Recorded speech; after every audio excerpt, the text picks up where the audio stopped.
الحمد لله نحمده ونصلي على رسوله الكريم أما بعد فقد قال الله تعالى في محكم التنزيل فأعوذ بالله من الشيطان الرجيم بسم الله الرحمن الرحيم فقال أنا ربكم الأعلى فأخذه الله نكال الآخرة والأولى إن في ذلك لعبرة لمن يخشى صدق الله العظيم وقال نبينا عليه الصلاة والسلام عجبا لأمر المؤمن إن أمره كله له خير وليس ذلك لأحد إلا للمؤمن إن أصابته سراء شكر فكان خيرا له وإن أصابته ضراء صبر فكان خيرا له رواه مسلم أو كما قال صلى الله عليه وسلم. கண்ணியமிக்க அல்லாஹ்வின் நல்லடியார்களே, இஸ்லாத்தினுடைய புனிதமான மாதங்கள் என்று சொல்லப்படக்கூடிய முஹர்ரமுடைய மாதத்தில் நாம் இருக்கிறோம். முஹர்ரமுடைய மாதம் இஸ்லாத்தினுடைய வருடத்தின் முதல் மாதம். இந்த முஹர்ரமுடைய மாதம் அல்லாஹ் தஆலா அநியாயக்காரர்களுக்கு முடிவு கட்டி சத்தியத்தில் இருக்கக்கூடிய நபிமார்களுக்கு அல்லாஹ் தஆலா வெற்றியளித்த மாதம்.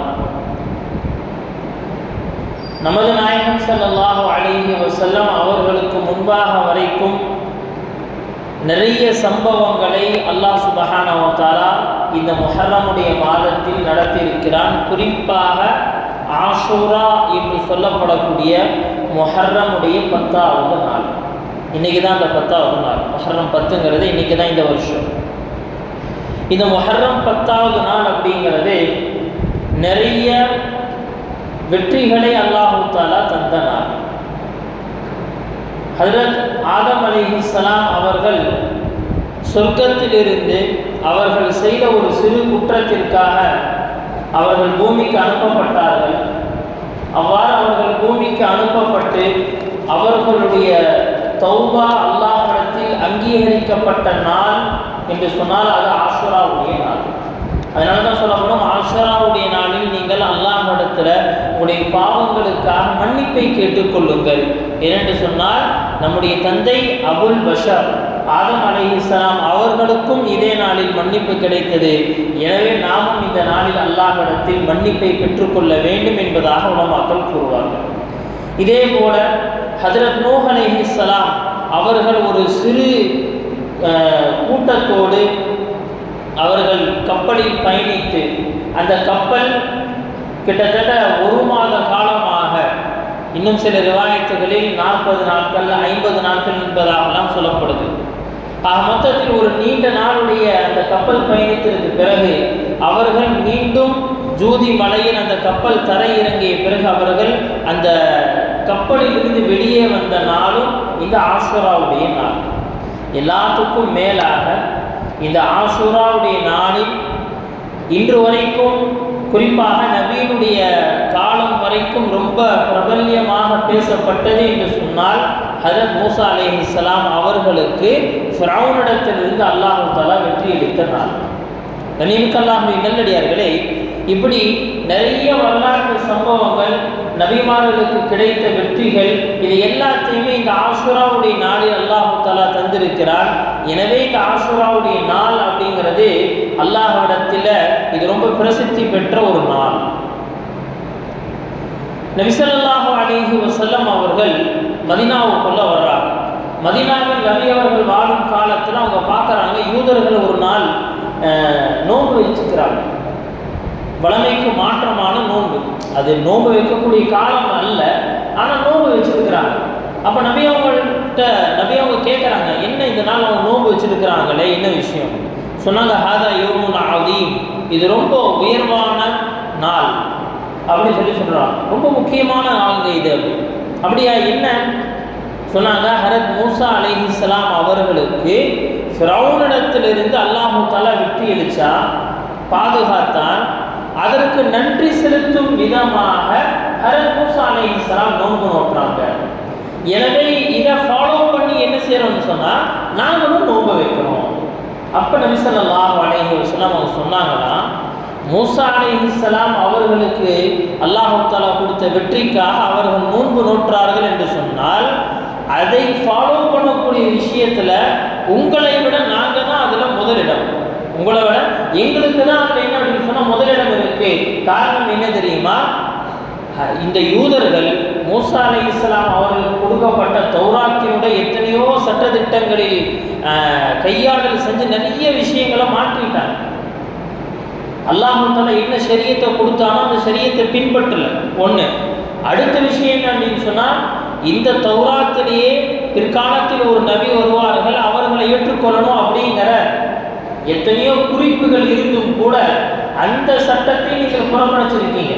இப்படி தௌராத்தில் சொல்லப்பட்ட நிறைய சட்டங்களை புறக்கணிச்சுட்டு மூஸா அலைஹிஸ்ஸலாம் நோன்பு வச்சதை மட்டும் பிடிச்சிட்டு அதை என்ன செய்றீங்க, நாங்களும் நோன்பு வைக்கிறோம், நாங்கள் மூஸாவுக்கு ரொம்ப நெருக்கமானவங்க, அல்லாஹ்வுக்கு ரொம்ப க்ளோஸ்ல இருக்கிறோம் அப்படின்னு சொல்லி என்ன செய்றீங்க, நீங்க ஊரை ஏமாத்தி திரிறீங்க.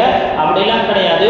உங்களை விட நாங்கள் தான் மூஸாவுக்கு நெருக்கமானவர்கள், நாங்கள் தான் ஷரியத்திற்கு நெருக்கமானவர்கள். என்ன சொன்னாங்க, உங்களை விட நோன்பு வைக்கக்கூடிய அதிக தகுதி எங்களுக்கு தான் இருக்கு அப்படின்னு சொல்லிட்டு அந்த முதல் நாள் அந்த நோன்பு வச்சு அந்த நாள் அந்த ஃபர்ஸ்ட் வருஷம் நபி என்ன செய்யறாங்கன்னா அவங்கள்ட்ட பேசி அந்த வருடம் அவங்க சொன்னாங்க, நபி அவங்க சொன்னாங்களா, இதுவரைக்கும் யாரெல்லாம் காலையிலிருந்து சாப்பிடாம இருந்தாங்களோ, நமக்கு தான் காலையில் இருந்துச்சுன்னா டீ குடிக்கணும், டீயோட பிஸ்கட் இருக்கணும், வடை இருக்கணும், இதை அப்படி அந்த பழக்கம் முன்னாடி கிடையாது. எந்திரிச்சு அவங்க நாஷ்டா சாப்பிட்றது, காலை உணவு சாப்பிட்றது அப்படிங்கிறதே என்ன அப்படின்னா ஒரு அபூர்வம். அந்த அந்த ஒரு வளமையின் காரணமாகவோ என்னவோ அவர்கள் உண்மையிலே என்ன செஞ்சாங்கன்னா ஆரோக்கியமான உடலை வச்சிருந்தாங்க. இப்போ என்ன செய்யறாங்கன்னு சொன்னால், இதுவரைக்கும் யாரெல்லாம் சாப்பிடாமல் இருந்தார்களோ அவங்க எல்லாத்துக்குமே சொல்லிடுங்க என்ன அப்படின்னு சொன்னால், இதற்கு மேல் சாப்பிட வேண்டாம், நோன்பை தொடர்ந்து கொள்ளட்டும். நபி அவங்க நோன்பு வச்சுட்டாங்க, மதீனாவில் அறிவிப்பும் செய்யப்பட்டுச்சு.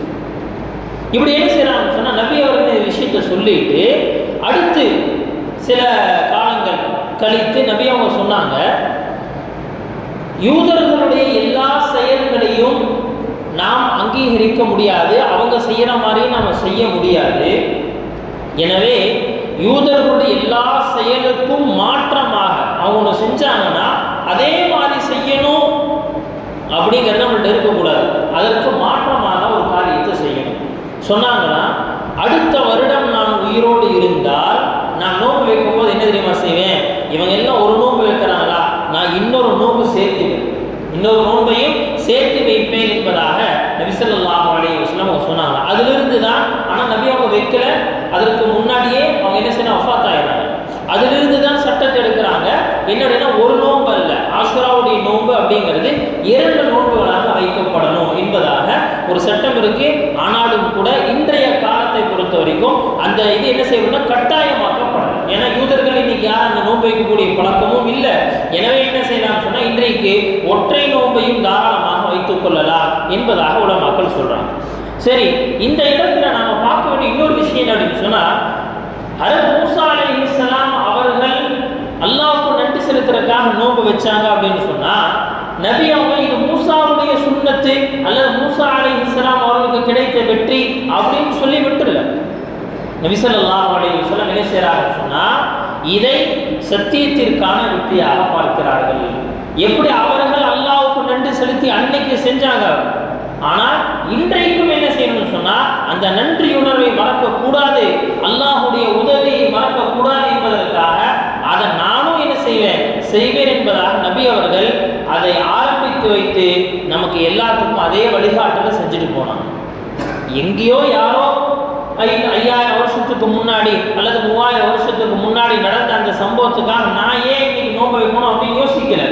மாறாக என்ன செய்யறாங்கன்னு சொன்னா, அல்லாஹ்வுடைய நிஅமத் இது எனக்கு கிடைச்சிருக்கு, அநியாயக்காரனிடத்திலிருந்து வெற்றி இந்த சமுதாயத்திற்கு கிடைச்சிருக்குன்னு சொன்னா, இது உண்மையில் என்ன அப்படின்னு சொன்னா அல்லாஹ்வுக்கு நன்றி செலுத்த வேண்டிய தருணம் என்பதாக நபி அவர்கள் அந்த நன்றியை நினைவு கூறுகிறார்கள்.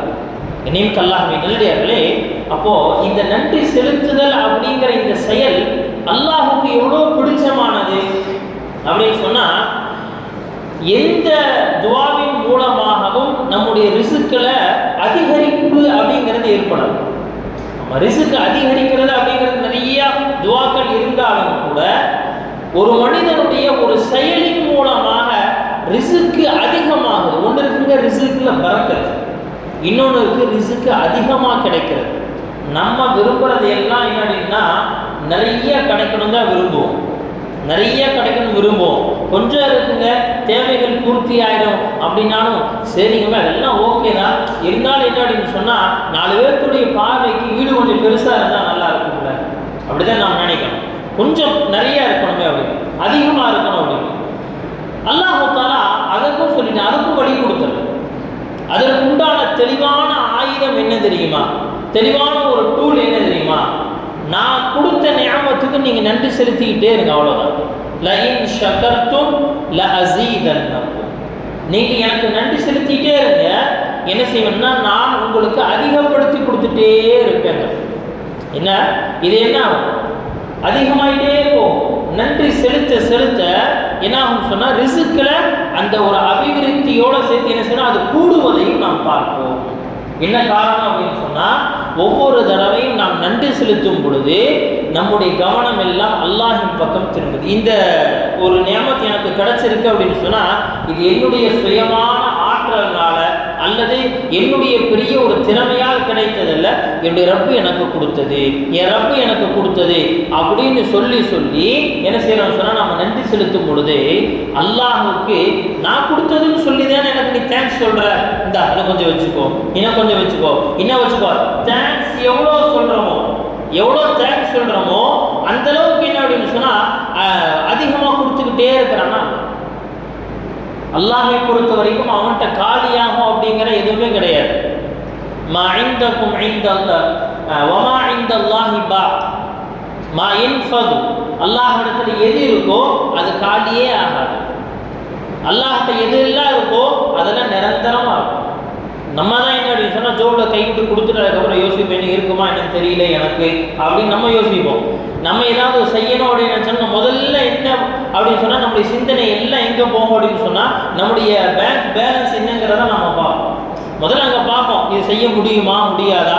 வீடு கட்டணும் அப்படின்னு சொன்னால் வீடு கட்டுறதுக்கு இவ்வளோ செலவாகும் அப்படின்னா நம்ம யோசிப்போம் இது எப்படி செய்யலாம், இவ்வளோ செய்ய முடியாது, காசு பத்தாது, சுருக்கி செய்யலாமா அல்லது கடன் வாங்கி செய்யலாமா, லோன் போட்டுக்கலாமான்னு சொல்லி இந்த மாதிரி சிந்தனைகளோட தான்.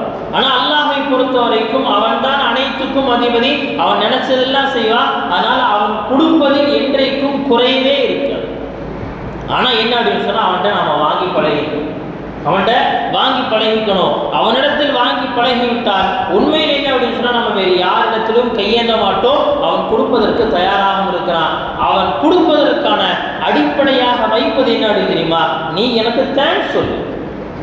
ஒரு பேனா வாங்கி எழுதிட்டு அந்த பேங்க்கில் எல்லாம் பேனா இல்லை கையெழுத்து போடுறதுக்கு அல்லது ஒரு ஃபார்ம் ஃபில்அப் பண்ணிட்டு சும்மா கொடுத்துட்டு போயிட்டாரு அப்படின்னு சொன்னால் ஒரு தேங்க்ஸ் கூட சொல்ல மாட்டான். என்னடா மனுஷன் அப்படின்னு சொல்லி என்ன செய்யறோம், அவன் கொடுத்த பேனாவுக்காக அவன் கொடுத்த அந்த ஒரு சொட்டு இங்குக்காக என்ன செய்யறான்னா அவன் கேட்கறான் ஒரு தேங்க்ஸ் கூட இல்லையா அப்படின்னா முழு வாழ்க்கையும் கொடுத்து ஆரோக்கியத்தை கொடுத்து பார்வையை கொடுத்து கைகாலில் சுகத்தை கொடுத்து ஆரோக்கியத்தை கொடுத்து வீட்டை கொடுத்து மனைவியை கொடுத்து குழந்தைகளை கொடுத்து ஆரோக்கியமான மூச்சை கொடுத்து ஆரோக்கியமான இதயத்தை கொடுத்து ஆரோக்கியமான கைகால்களை கொடுத்து எல்லாத்தையும் கொடுத்துட்டு அல்லாஹ் தேங்க்ஸ் அல்லாஹ்க்கு சொல்லணும் அப்படின்னு எதிர்பார்க்க கூடாது அப்படின்னு நினைச்சா அது என்ன அர்த்தம். ஆனால் அல்லாஹ்வுக்கு எதிர்பார்க்கணுங்கிற அவசியமும் கிடையாது. ஆனால் அல்லாஹ் என்ன சொல்றது தெரியுமா, சுயநலத்துக்காக நீ நன்றி செலுத்து, உனக்கு அதிகமாக வேணும்னு நினைக்கிறேன் அவன் சுயநலம் தான். அல்லாஹ்வுக்கு நாம நன்றி செலுத்துவதனால எதுவும் கூடிவிட போவது கிடையாது. நாம நன்றி செலுத்துறதுனால அல்லாஹ் உனக்கு எல்லா புகழும் அப்படின்னு சொல்லிட்டனால அல்லாஹ்வுடைய அந்தஸ்து கூட போறதும் கிடையாது. அதனால என்ன செய்யப்படுது அப்படின்னு சொன்னா ஹதீஸ்ல வருது, எல்லா ஜனங்களும் உலகத்தில் இருக்கக்கூடிய எல்லா மக்களும் எப்படி மாறிட்டாங்க அப்படின்னு சொன்னா அவருடைய உள்ளம் எல்லாமே ஒரு நன்றி செலுத்தக்கூடிய ஒரு மூமினுடைய உள்ளத்தை போல எல்லாரும் மாறிட்டாங்க. அப்படின்னாலும் அல்லாஹ்வுடைய அந்தஸ்துல எந்த கூடுதலும் ஏற்பட போறது கிடையாது. எல்லாருமே அல்லாஹ்வுக்கு மாறு செய்யறாங்க. உலகத்துல 100க்கு 100 எல்லாமே அல்லாஹ்வுக்கு மாறு செய்யறவங்க ஆயிட்டாங்க. அல்லாஹ்வுடைய அந்தஸ்து ஏதாவது குறைஞ்சிருமா, குறைய போறதும் கிடையாது. அல்லாஹ்வுடைய அந்தஸ்தில் எந்த குறையும் வரப்போவது கிடையாது. எனவே என்னன்னா எல்லாம் நம்மளுடைய சுயநலத்திற்காக, என்னுடைய நலனுக்காக என்ன செய்யணும்? நாம் அல்லாஹ்வுக்கு நன்றி சொல்லிக்கிட்டே இருக்கணும், தேங்க்ஸ் சொல்லிக்கிட்டே இருக்கணும். சொல்ல சொல்ல அல்லாஹ் என்ன செய்யறான்? கொடுத்துக்கிட்டே இருக்கணும். நிமிக்க அல்லாஹ்வை நல்லடியார்களே, குறிப்பாக நபி ஸல்லல்லாஹு அலைஹி வஸல்லம் அவங்க ஒவ்வொரு ஃபர்லான தொழுகைக்கு பிறகும் நீங்கள் ஓத வேண்டிய துஆ அப்படிங்கிறதாக கற்றுக் கொடுக்கிறாங்க. அதுல ஒரு துஆ என்ன? அல்லாஹும்ம அஇன்னி அலா திக்ரிக வ ஷுக்ரிக. யா அல்லாஹ், நீ எனக்கு இந்த ஒரு ஹெல்ப் பண்ணு, நீ எனக்கு இப்படி ஒரு உதவி செய். என்ன தெரியுமா? உன்னை நினைக்கணும், உனக்கு நன்றி செலுத்தணும். உன்னை நினைக்கணும், உனக்கு நன்றி செலுத்தணும். அல்லாஹ்ட்ட ஷுக்ரு செய்யக்கூடியதையும் கேட்டு வாங்கணும். இந்த துஆவின் மூலமாக என்னங்க, நன்றி செலுத்தக்கூடிய தன்மைங்கிறது எல்லாத்துக்கும் வந்துடாது. அல்லாஹ்ட்ட கேட்டு வாங்கிக்கோங்க, அல்லாஹ்ட்ட கேட்டு வாங்கிக்கோங்க. கண்ணியமிக்க அல்லாஹ்வின் நல்லடியார்களே, அல்லாஹும்ம அஇன்னி அலா திக்ரிக வ ஷுக்ரிக வ ஹுஸ்னி இபாதத்தி. எவ்வளவு அழகான துஆ. யா அல்லாஹ், எனக்கு நீ உதவி செய். என்ன தெரியுமா உதவி? உன்னை நினைக்கிறதுக்கு உதவி செய், உனக்கு நன்றி செலுத்துறதுக்காகவும் உதவி செய். அதே போல என்ன அப்படின்னு சொன்னா, நான் இபாதத்து செய்யணும். ஆனா எப்படி தெரியுமா செய்யணும்? அழகா செய்யணும். என்னுடைய வீடு கட்டணும், சும்மா கட்டுறது இல்லை, நல்ல இன்டீரியர் ஒர்க் எல்லாம் செஞ்சு உள்ள வந்து பார்த்தா இது வீடா பங்களாவா, இது வீடா வேற ஏதாவதா, இது பெட்ரூமா இல்லை வந்து வேற ஏதாவது ஒரு மலையுடைய இயற்கை காட்சியில் உட்கார்ந்துருக்கோமா அப்படிங்கிற மாதிரி எல்லாம் ஒரு சிந்தனை வரணும். அப்படிங்கிற மாதிரி நிறைய யோசிக்கிறோம்ல. அது மாதிரி என்ன அப்படின்னு சொன்னா, நான் இபாதத்தை செய்யணும். யா அல்லாஹ், அந்த இபாதத்தை அழகா செய்யணும், உனக்கு பிடிச்ச மாதிரி செய்யணும். வஹுஸ்னி இபாதத்தி, அழகா இபாதத் செய்யணும். ஒரு கடை, என் வீடு, என்னுடைய வீட்டுடைய வாசல், என் வீட்டில் நான் போடக்கூடிய சோபா, நான் வைக்கக்கூடிய என்னுடைய கிச்சன் ஆகட்டும், எல்லாமே அழகா இருக்கும்னு நினைப்பதை போல நம்முடைய இபாதத்துகளும் அழகா இருக்கணும். என்னை நான் அழகுபடுத்தி கொள்கிறேன், என்னன்னா அழகுபடுத்திக்கிறேன், முடி வெட்டிக்கிறேன். அதே மாதிரி என்ன அப்படின்னு சொன்னா, நல்ல அத்தர் பூசிக்கிறோம், நல்ல ஆடைகளை அணிகிறோம், நல்ல வாகனம், எல்லாமே நான் அழகா இருக்கணும்னு நினைப்பதை போல என்னுடைய இபாதத்துகளும் அழகா இருக்கணும். நான் தொழக்கூடிய தொழுகை அழகா இருக்கும். நபி ஸல்லல்லாஹு அலைஹி வஸல்லம் அவங்க சொன்னாங்க, ஒரு மனிதர் என்ன செய்யறாருன்னா, அவர் ஒழுக்கமற்ற முறையில் தொழுது முடிக்கிறாருன்னா அந்த தொழுகைக்கு ஒரு உருவம் வரும். ஒவ்வொரு இபாதத்தும் அதை செய்து முடித்த பிறகு அதற்கு ஒரு உருவம் இருக்கு. குர்ஆன் ஓதுறமே அந்த குர்ஆனுக்கு ஒரு அழகான ஒரு உருவம் இருக்கு. நாளைக்கு கபருக்குள்ள கொண்டு போய் வைக்கப்பட்ட பிறகு என்ன செய்வாங்கன்னு சொன்னா, ஒரு அழகான வாலிபருடைய தோற்றத்துல ஒருத்தர் வருவாரா, வந்து என்ன செய்வார்? கேள்வி கணக்கு கேட்கும் போது பக்கத்துல நின்றுக்குவாரு. அவர் சொல்லுவார், முன்கர் நக்கீர், கேள்வி கேட்கிறவர் கொஞ்சம் தள்ளி போப்பா, அவர்கிட்ட தனியா பேசணும், பர்சனலா என்ன செய்யணும் சொன்னா அவர்கிட்ட பேசணும் அப்படின்னு சொன்னா, கேள்வி கேட்கணும், கேட்டுட்டு போ, நான்லாம் போக மாட்டேன் அப்படின்னு கேள்வி கேட்பார். அந்த மும்மின் அழகான முறையை பதில் சொல்லிட்டு போயிடுவாரு. அந்த மலக்குகள் சென்ற பிறகு இவர் கேட்பாரு, யாருப்பா நீ? இவ்வளோ அழகான தோற்றத்தோட கபர்லாம் யாருமே வரமாட்டான்னு சொன்னாங்க. கபர்ல தான் யாருமே வரமாட்டாங்க. உன்னை முன்ன பின்ன பார்த்ததே கிடையாது, உன்னை முன்ன பின்ன பார்த்ததே இல்லையே. இந்த இருட்டு அறைக்குள்ள, இந்த இடத்துல, யாருமே இல்லாத இடத்துல நீ என் பக்கத்துல வந்து உட்கார்ந்து இருக்கிறே, நீ யாரு? இவ்வளோ ஸ்மார்ட்டா இருக்கே, இவ்வளோ அழகா இருக்கே. அந்த நபர் சொல்லுவாரா, நான் யாரு தெரியுமா? நீ சில சமயத்தில் குரலை தாழ்த்தியும் சில சமயத்தில் சப்தத்தோடும் ஓதினாயே, அந்த குர்ஆன் தான், அந்த குர்ஆன் தான். யோசுபா, நீ இப்படி ஒரு ஃப்ரெண்டை நாம வச்சிருக்கிறோமா? இப்படி ஒரு ஃப்ரெண்டை கிட்ட இருக்கிறாரா? இந்த ஃப்ரெண்ட் என்ன செய்வாருன்னு சொன்னா, கவருக்குள்ள வருவார். கவருக்குள்ள போற மாதிரி ஒரு ஃப்ரெண்டை நாம வச்சிருக்கோமா? எவ்வளோ திக்னஸான ஃப்ரெண்டா இருக்கட்டுமே, எவ்வளோ க்ளோஸ் ஃப்ரெண்டா இருக்கட்டுமே, நான் மொத்தா போன பிறகு நீ கூட வந்து படுத்துக்கிறியா, நீ அங்கே வந்துக்கிறியா, கபருக்குள்ள பயமா இருக்குன்னு வந்துடுவாரா? உடனே எல்லா கபரு வரைக்கும் தான். கபருக்கு அடக்கம் பண்ணிட்டு போன கபரஸ்தானுக்கும் தனியாக கூட வர மாட்டான், தனியாக கூட வரதுக்கு பயப்படும்.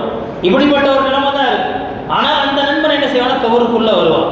என்னுடைய கேள்வி எனக்கு உதவி செய்வார், என்னுடைய சிராத்தல் முஸ்தகீமில் எனக்கு உதவி செய்வார், என்னுடைய மீசானுடைய தராசை எடை ஓடும் போது எனக்கு உதவி செய்வார், எல்லா இடத்திலும் அவன் உதவி செய்வார். நான் சொல்ல வர்றது என்னன்னு சொன்னா, நாம் செய்யக்கூடிய இபாதத்துகள் எல்லாத்துக்குமே ஒரு உருவம் இருக்கு, ஒரு உருவம் இருக்கு. சொன்னாங்க, தொழுகைக்கும் ஒரு உருவம் இருக்கு. அந்த தொழுகை அழகான முறையில தொழுகலை, ஒழுக்கமற்ற முறையில தொழுகிறாரு அப்படின்னு சொன்னா, அந்த தொழுகை இவர் தொழுது முடிச்ச பிறகு ஒரு விகாரமான ஒரு தோற்றத்தில் வந்துடும். ஒரு அழகற்ற, பார்க்கறதுக்கு பயங்கரமான ஒரு தோற்றத்துல, கருமை நிறத்துல வந்து சொல்லுமா, யா அல்லாஹ், என்னை வீணாக்கியதை போல இவனையும் நாசமாக்கி, இவனையும் வீணாக்கி அப்படின்னு சொல்லுமா.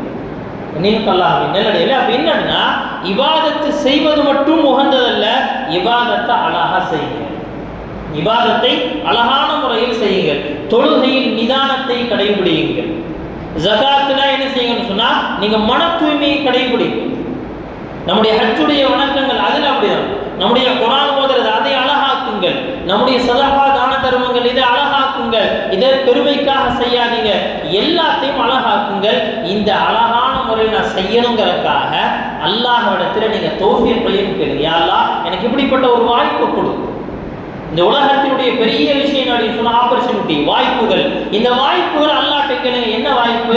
எல்லாம் உன்னை திக்ர் செய்யறதுக்கு வாய்ப்பு கொடு, உனக்கு நன்றி செலுத்துறதுக்கு வாய்ப்பு கொடு, என்னுடைய இபாதத்துகளை நான் அழகான முறையில் செய்யணும், இதற்கும் வாய்ப்பை கொடு. சரி, நான் விஷயத்துக்கு வருவோம். என்ன அப்படின்னா அல்லாஹ்விடத்தில் நாம் நன்றி செலுத்துவதற்காக அல்லாஹ்விடத்தில் கேட்கணும். இந்த துஆவை கற்றுக் கொடுக்குறாங்க நபி அவங்க. நபிமார்களுடைய வாழ்க்கையில் எடுத்துக்கொள்ளுங்க. அல்லாஹ் தஆலா குர்ஆன்ல நபிமார்களை பற்றி சொல்லும்போது இப்படி சொல்லுவான், யஅமலு ஆல தாவூத ஷுக்ரா. தாவூதுடைய குடும்பமே நீங்கள் நன்றி செலுத்தக்கூடிய செயலை நீங்க என்ன செய்யுங்கன்னு சொன்னா ரொம்ப சரியான முறையில் செஞ்சுட்டு வாங்க அப்படின்னு சொல்லிட்டு அதற்கடுத்து அல்லாஹ் ஒரு ஸ்டேட்மெண்ட் கொடுக்குறான், வ கலீலும் மின் இபாதியஷ் ஷகூர். என்னுடைய அடியார்களில் எனக்கு நன்றி செலுத்துறவங்க ரொம்ப குறைவாக தான் இருக்கிறாங்க. மெஜாரிட்டியே இல்லைங்க, மைனாரிட்டி தான். நன்றி செலுத்தக்கூடியவங்க எவ்வளோ இருக்கிறாங்க? மைனாரிட்டி பீப்புள்ஸ் தான் இருக்கிறாங்க. அல்லாமே சொல்லிட்டோம், இவ்வளோதான் இருப்பாங்க. அப்போ என்னன்னா நன்றி கெட்டவர்கள், நன்றி செலுத்தாதவர்கள் இந்த உலகத்தில் நிறைந்து இருப்பார்கள். நாம விரும்புறது என்னன்னா அந்த லிஸ்ட்டில் எல்லாம் எங்களை நீ சேர்த்திடாங்க, உனக்கு நன்றி செலுத்தக்கூடிய அந்த லிஸ்ட்ல எங்களை நீ சேர்த்திரு. ரொம்ப மைனாரிட்டியாக தான் இருப்பாங்க, ரொம்ப குறைவானவர்கள் தான் இருப்பாங்க, எல்லாம் அந்த குறைவான லிஸ்ட்ல எங்களை சேர்த்து நல்லடியார்களே. அப்ப என்ன அப்படின்னு சொன்னா இது அல்லாஹ் தஆலா சொல்லக்கூடிய ஸ்டேட்மெண்ட். இப்படிதான் இருப்பாங்க. நாம என்ன செய்யணும்னு சொன்னா அந்த நன்றி செலுத்தக்கூடிய குறைவான ஒரு லிஸ்ட்ல சேர்த்துடணும். ஹஜ்ரத் இப்ராஹிம் அலைஹிஸ்ஸலாம் அவர்களை பற்றி அல்லாஹ் என்ன சொன்னா, ஷாக்கிரன் லி அன்உமிஹி. அவருக்கு கிடைச்ச சின்ன சின்ன சின்ன சின்ன நிஅமத்துகளுக்கும் நன்றி செலுத்துவார். ரொம்ப இதுக்கெல்லாம் போய் நன்றி செலுத்துறது. கீழே விழுந்து ஒரு பொருள் என்னென்னு எடுக்கிறாரு, எடுக்கிறதுக்கு சக்தி வந்துருச்சு, கீழே விழுந்து எடுத்தேன், இதற்கும் அல்ஹம்துலில்லாஹ், அல்லாஹ்வுக்கு எல்லா புகழும். சாப்பிட்றேன், சாப்பிட்டு ஒரு கவலம் உண்ட பிறகு சொல்றாரு அல்ஹம்துலில்லாஹ், அல்லாஹ்வுக்கு எல்லா புகழும். இப்படின்னா இதெல்லாம் என்னங்க இப்படியெல்லாம் சொல்லணுமா அப்படின்னு நினைக்க அல்லாஹ்வே நல்லடியார்களே. ஹஜ்ரத் இப்ராஹிம் அலைஹிஸ்ஸலாம் அவர்களை பொறுத்த வரைக்கும் சின்ன சின்ன விஷயங்களுக்காகவும் அவர்கள் நன்றி செலுத்துவார்கள். இது அல்லாஹ் தஆலா ரொம்ப மெச்சி பேசுறான், இது அல்லாஹ் தஆலா ஹைலைட் பண்ணி காட்டுறான். பாருங்க, இப்ராஹிம்னா சும்மா நபி அப்படிங்கிறது இல்லை, அவருடைய தன்மைகள் இப்படி, அவர் இப்படிப்பட்ட தன்மை உள்ளவர், அவருடைய இவ்வளோ தியாகங்கள் இருந்துச்சு. அது மாதிரி என்ன அப்படின்னு சொன்னா எனக்கு நன்றி செலுத்தக்கூடிய, எனக்கு தேங்க்ஸ் அப்படின்னு சொல்லிக்கிட்டே இருப்பார். அந்த பழக்கம் அவரிடத்தில் அதிகமாக இருக்குது. எல்லாத்துக்கும் மேல நபி ஸல்லல்லாஹு அலைஹி வஸல்லம் அல்லாஹ் அவரை பத்தி என்ன சொல்றான், மா தகத்தம மின் தம்பிஹி வ மா தஅஹ்ஹர. அவர்களுடைய முன்னால் பின்னால் அவன் வாழ்க்கையில செஞ்ச எல்லா பாவத்தையும் அல்லாஹ் மன்னிச்சிட்டான். பாவம் செய்ய மாட்டாங்க நபி, அப்படி ஏதாவது தவறு நிகழ்ந்தாலும் அல்லாஹ் அதை மன்னிச்சிருவான், இப்பவே சொல்லிட்டான். அப்படிப்பட்ட நபி என்ன செய்யறாங்க சொன்னா இரவு முழுக்க நின்று வணங்குறாங்க. காலெல்லாம் வீங்கிருது, காலெல்லாம் வீங்கிருது. கேட்டாங்களா யார் சொல்லலாம், இவ்வளோ நேரம் நின்று தொழுகணுமா?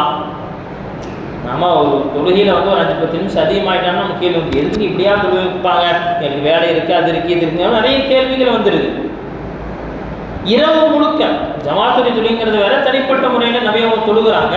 கால்லாம் வீங்கிருச்சு. யார் சொல்ல இவ்வளோ நேரம் நின்று தொழுகணுமா? அல்லாஹ்வுடைய எல்லா பாவத்தையும் மன்னிச்சிட்டேன்னு சொல்கிறான்.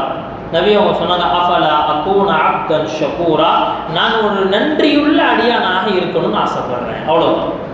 என்னுடைய விருப்பம் எல்லாம் என்ன அப்படின்னு சொன்னா நான் அல்லாஹ்வுக்கு விசுவாசமா இருக்கணும். நம்ம பாஷையில சொல்றதா இருந்தா நீங்க நிறைய கட்சி விசுவாசம், குடும்ப விசுவாசம் அப்படிங்கிற மாதிரி இருக்குல்ல, அது மாதிரி அல்லாஹ்வுக்கு நான் விசுவாசமா நடந்துக்கணும்னு நினைக்கிறேங்க. அல்லாஹ்வுக்கு முழுக்க என்ன செய்யணும்னு சொன்னா நான் நன்றியுள்ளவனா இருக்கணும். அல்லாஹ் எனக்கு எவ்வளவு கொடுத்துருக்கா, அல்லாஹ் கொடுத்த நிஅமத்துகளை என்ன செய்ய முடியாது. அல்லாஹ்வே சொல்லிட்டான், வை தஅது நிஅமத்தல்லாஹ் லா துஹ்ஸூஹா.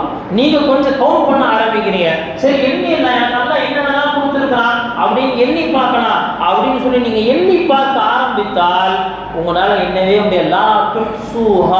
என்ன முடியாதுன்னு சொல்லல அல்லாஹ். உங்களுடைய நம்பர்ஸ் எல்லாம் முடிஞ்சிடும், அது உங்களுடைய கவுண்டிங்குள்ளேயே வராது. அல்லாஹ் கொடுத்த நியாமத்துகளை நாம் என்ன செய்யறோம், என்னெல்லாம் அப்படின்னு என்னன்னா 100, 200, 1000, மில்லியன், ட்ரில்லியன், இது அப்படியே போனா போய்கிட்டே தாங்க இருக்கு. அல்லாஹ் கொடுத்த நியாமத்துகளுடைய அந்த கவுண்டிங் இருக்கு, அந்த கவுண்டிங் முடிஞ்சிடும். ஆனாலும் அல்லாஹ்வுடைய நியாமத்துகள் முடியாது, இன்னும் போயிட்டு இருக்கு. நல்லடியார்களே, அப்ப என்னன்னா அல்லாஹ் தஆலா நமக்கு தந்திரக்கூடிய நியாமத்து. ஆனா இந்த நியாமத்து என்ன அப்படிங்கறத கொஞ்சம் யோசிச்சுப்பா. ஹஜ்ரத் அப்துர் ரஹ்மான் இப்னு ஜரீர் ரஹ்மத்துல்லாஹி அலைஹி தன்னுடைய மகனை அழைத்து கொண்டு அபு ஹாஷிம் சலமத் இப்னு தீனார் அப்படிங்கிற ஒரு அறிஞர் இடத்துல போயிருந்தாங்க. அவங்க போய் என்ன செஞ்சாங்கன்னா அவங்கள்ட்ட பேசிட்டாங்க. கொஞ்ச நேரம் பேசிட்டு அவங்க ஒரு கேள்வி கேட்டாங்க. நிறைய நான் என்ன செய்யணும்னு சொன்னால் உலமாக்களாகட்டும், அதே போல் என்னென்னா உபதேசம் செய்யக்கூடியவங்க நன்றி செலுத்துதலை பற்றி நிறைய பேசுகிறாங்க. நன்றி செலுத்துதலை பற்றி நிறைய பேசுகிறாங்க. இதுக்கு ஒரு அழகான ஒரு வரையறை சொல்லுங்களேன். இதுக்கு ஏதாவது ஒரு ரொம்ப சிம்பிளாக இருக்கணும், ஆனால் கரெக்டாக இருக்கணும். எல்லா உடல் உறுப்புகளின் மூலமாகவும் நான் நன்றி செலுத்தணும், இதுக்கு ஏதாவது சொல்லுங்களே அப்படின்னு சொல்லி கேட்டாங்க. அது சொன்னாங்களா? அப்படியா, சரி நான் கொஞ்சம் விளக்கமாக சொல்கிறேன். அல்லாஹ் தஆலா உனக்கு தந்திருக்கக்கூடிய கண், இந்த கண்ணுக்கு நீ அல்லாஹ் நன்றி செலுத்துறனா என்ன தெரியுமா? இந்த கண்களை கொண்டு நீ பிறருடைய குறையை பார்த்தால் அதை மறைத்து விடு, பிறருடைய நிறைகளை பார்த்தால் அந்த மக்களிடத்துல போய் சொல்லு. இவர்கிட்ட இவ்வளோ நல்ல குணம் இருக்கு அப்படின்னு சொல்லி மக்கள்கிட்ட சொல்லு. அதே அவருடைய ஏதாவது குறைகளை பார்த்து விட்டால் அதை நீ மறைச்சு யார்கிட்டையும் போய் சொல்லிடாத சொன்னாங்க. இது கண்ணுக்கு நீ செய்யக்கூடிய நன்றி. ரெண்டாவது சொன்னாங்க, காதுக்கு நீ செய்யக்கூடிய நன்றி என்ன தெரியுமா? இந்த காதுகளின் மூலமாக நீ எந்த நல்ல விஷயங்களை கேட்டாலும் அதை உனக்குள்ள சேவ் பண்ணிக்கும், அதை பாதுகாத்துக்கொள். இந்த காதின் மூலமாக நீ தீயவைகள் எதை கேட்டாலும் அதை கண்டும் காணாமல் விட்டுவிடு. அதை என்ன செய்யாத, அதை காதுக்குள்ள போட்டு வாங்கி அப்படி எப்படி இருக்குமோ அப்படி இருக்குமோ அதெல்லாம் எதை யோசிக்காத. கெட்ட விஷயம் தெரியுது, என்ன செய்யணும், அப்படியே காணாமல் நீ என்ன செய்யணும், ஒதுங்கி விடு. அதுக்கடுத்து சொன்னாங்களா, இந்த வயிற்றுக்கு அல்லாஹ் நாம நன்றி செலுத்துறோமே, அந்த நன்றி என்ன தெரியுமா? வயிற்றினுடைய அடிப்பாகத்தை உணவால் நிரப்ப வேண்டும், மேல் பாகத்தை நீ அறிவால் நிரப்ப வேண்டும். அதாவது என்ன அப்படின்னு சொன்னா, இந்த வயிற்றுல சும்மா போட்டு என்ன செய்யறது, நிரப்புறது கிடையாது. இன்னொரு விஷயம் சொன்னாங்க, இந்த வயிற்றுக்குள் செல்வதெல்லாம் ஹலாலாக இருக்க வேண்டும். வயிற்றுக்குள் செல்வதெல்லாம் ஹலாலாக இருக்க வேண்டும். இந்த ஹலால் அப்படின்னு சொன்ன உடனே ஒரு சம்பவம் நினைவுக்கு வந்துருச்சு. என்ன அப்படின்னு சொன்னா, தாத்தாரியார்கள் அப்படின்னு சொல்லி ஒரு கூட்டம் இன்னைக்கு அந்த நிறைய வந்து பார்த்தீங்கன்னா செங்கிஸ்கான் அப்படின்னு சொல்லி ஒரு தனி புத்தகங்கள்லாம் நிறைய எழுதப்பட்டிருக்கு. செங்கிஸ்கான் மங்கோலியர்களுடைய அந்த ஒரு மிகப்பெரிய ஒரு தாக்குதல் முஸ்லீம்களின் மீது கிட்டத்தட்ட 57 வருடம் நடக்குது. ஹிஜ்ரி 603 ஆரம்பிச்சது, ஹிஜ்ரி 660 வரைக்குமே கிட்டத்தட்ட 57 வருடங்கள் முஸ்லீம்கள் தொடர் தாக்குதலில் சிக்கினாங்க. எங்கே வெற்றி கிடைச்ச மாதிரி இருக்கும், கொஞ்ச நாள் மறுபடியும் அடி விழுகும். இப்படியே அடி வாங்கி என்ன செய்யறாங்கன்னு சொன்னா, அதுல ஒரு விஷயத்தை எழுதுனாங்க. அந்த மங்கோலியர்கள், அந்த தாத்தாரியர்கள் முஸ்லீம்கள் சில பேருக்கு கடிதம் எழுதினாங்க. அந்த கடிதத்தில் அவங்க சொன்ன விஷயம் என்ன தெரியுமா? நீங்க எங்களுக்கு எதிராக எவ்வளவு துஆக்களை செய்தாலும் அந்த துஆக்கள் அங்கீகரிக்கப்படாது. லிஅன்னகும் தக்குலூனல் ஹராம், ஏனென்று சொன்னால் நீங்கள் சாப்பிடுவதில் ஹராம் கலந்திருக்கிறது என்று சொன்னாங்க. நீங்க சாப்பிட்றதுல ஹராம் கலந்திருக்கு, ஆனால் நீ என்ன துஆ செஞ்சாலும் அல்லாஹ் ஏற்றுக்க மாட்டான். எங்களுக்கு எதிராக நீ என்ன வேணாலும் கேட்டுக்கோ, ஆனால் அங்கீகரிக்கப்படாது. யோசிச்சு பாருங்க, இந்த வயிற்றுக்குள் நாம் ஹலாலை கொடுத்துட்டு இருக்கோமா அல்லது ஹராமை கொடுத்துட்டு இருக்கோமா?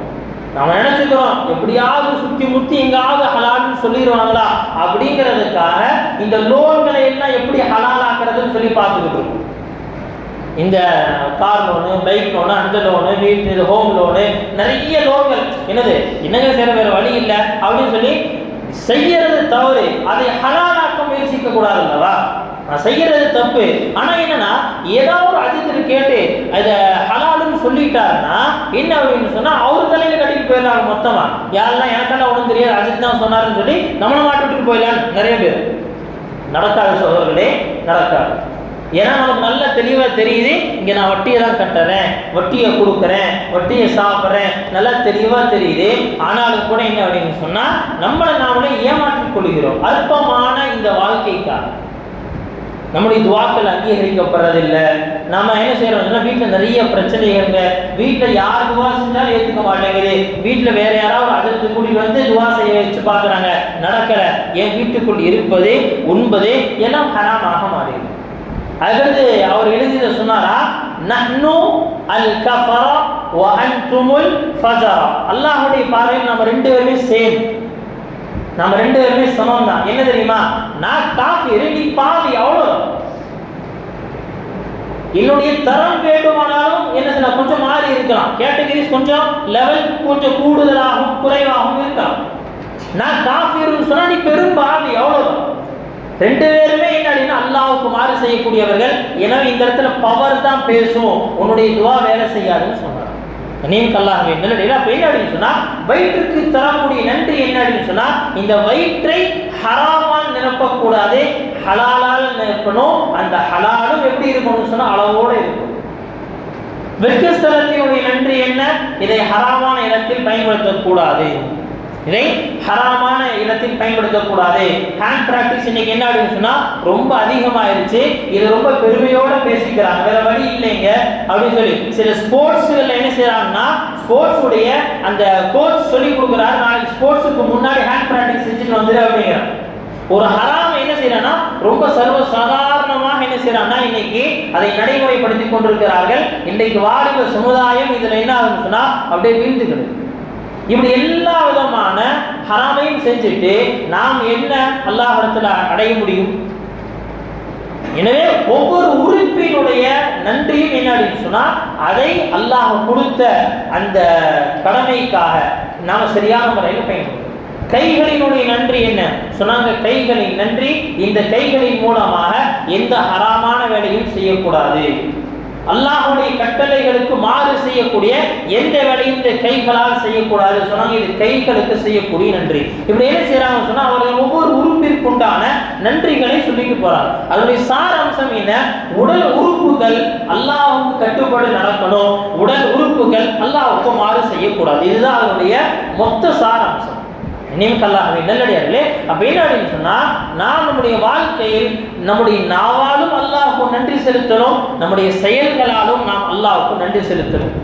ஹாரூன் ரஷீத் மன்னர் இடத்துல இப்னு சம்மாத் அப்படின்னு சொல்லக்கூடிய ஒரு அறிஞர் ஒரு உபதேசம் செய்வதற்காக போனாரு. போறப்ப என்ன செஞ்சாருன்னு சொன்னா தண்ணி குடிச்சிட்டு இருந்தாரா ஹாரூன் ரஷீத் மன்னர். ஒரு செம்பட பாதி குடிச்சிட்டாரா. சொன்னாரா அரசரை பார்த்து கேட்டாரா, அரசரே இந்த தண்ணியை பாதி செம்பு தண்ணி இருக்கு, இதை நீங்க குடிச்சிருக்கிறீங்க, இப்போ இந்த உள்ள போன தண்ணி வெளியே வராம போச்சு அப்படின்னு சொன்னா நீங்க இதுக்காக எவ்வளவு செலவு பண்ணுவீங்க? சொன்னாரா, என் ஆட்சியில பாதியை கொடுத்துருவோம்ப்பா, எப்படியாவது எனக்கு ஒண்ணுக்கு போனா கரெக்டா இருக்கும், அவ்வளவு. குடிச்ச தண்ணீர் சிறுநீராக வெளியே போல அப்படின்னு சொன்னா இதுக்கு எவ்வளவு வேணாலும் செலவு செய்வேன், ஆட்சியில பாதியும் குடிச்சிருவேன். அடுத்து கேட்டாரா, இந்த தண்ணி உனக்கு குடிக்க முடியாமையே போயிருச்சு, ஆனா இதுக்கு விலை கொடுக்கணும் அப்படின்னு சொன்னா நீங்க எவ்வளவு கொடுப்பீங்க? சொன்னாரா, மீதி இருக்கிற ஆட்சியும் கொடுத்துருவேன். சொன்னாரா, உங்களுடைய ஆட்சியின் மதிப்புங்கிறது ஒரு சொம்பு தண்ணீரை விட குறைவாகும். அல்லாஹ் தஆலா தந்திருக்கக்கூடிய இந்த தண்ணீர் இருக்கு, இந்த தண்ணீர்ங்கிற நிஅமத்து சாதாரண விஷயம் அல்ல. இந்த தண்ணி உள்ள போறதும் நிஅமத்து, உள்ள போன தண்ணி வெளியே வர்றதும் நிஅமத்து. மூச்சு காத்து உள்ள இழுக்கிறதும் நிஅமத்து, உள்ள போன மூச்சு காத்து வெளியே விடுறதும் நிஅமத்து. கண்களை கொண்டு பார்ப்பதும் நிஅமத்து, கண்களை அசைப்பதும் நிஅமத்து, கண் இமைகளை மூடுவதும் நிஅமத்து. இப்படி எல்லாமே நான் அல்லாஹ்வுடைய அருள். அப்படின்னா எல்லாத்துக்குமே என்ன செய்யணும் சொன்னா நன்றி செலுத்தணும். எப்படிங்க செய்யறது? நம்முடைய நாவால முதல்ல அல்ஹம்துலில்லாஹ் அல்ஹம்துலில்லாஹ் அப்படின்னு சொல்லிப்படும். அல்லாஹ் தஆலா கொடுத்திருக்கக்கூடிய லாபத்துக்கும் அல்ஹம்துலில்லாஹ், சில சமயத்தின் நஷ்டத்திற்கும் அல்ஹம்துலில்லாஹ், சில சமயத்துல நஷ்டத்திற்கும் அல்ஹம்துலில்லாஹ், அல்லாஹ்வுடைய நாட்டத்தில் எல்லாம் நடந்தது என்பதாக சொல்லி உங்களுடைய உள்ளத்தை அல்லாஹ்வோடு இணைச்சிருங்க. அல்லாஹ் என்ன செய்வான்னு சொன்னா நம்முடைய வாழ்க்கையில் பெரிய மாற்றங்களை தருவார். குறிப்பாக இன்னைக்கு ஆஷுராவுடைய நாள் அப்படிங்கிறதே அல்லாஹ்வுக்கு நன்றி செலுத்தக்கூடிய நாள். அல்லாஹ்வுக்கு நன்றி செலுத்த வேண்டிய நாள். அல்லாஹ் தஆலா தந்திருக்கக்கூடிய எல்லா பாக்கியங்களையும் என்ன செய்யணும் சொன்னா நாம் நினைவு கூர்ந்து நம்முடைய வாழ்க்கையில் அல்லாஹ்வுக்கு நன்றி செலுத்தக்கூடிய நல்லடியார்களாக வாழ வேண்டும். அல்லாஹ் சுப்ஹானஹு வ தஆலா அப்படிப்பட்ட நற்பாக்கியத்தை நம் அனைவருக்கும் தருவானாக. வ ஆகிரு தஅவானா அனில் ஹம்துலில்லாஹி ரப்பில் ஆலமீன்.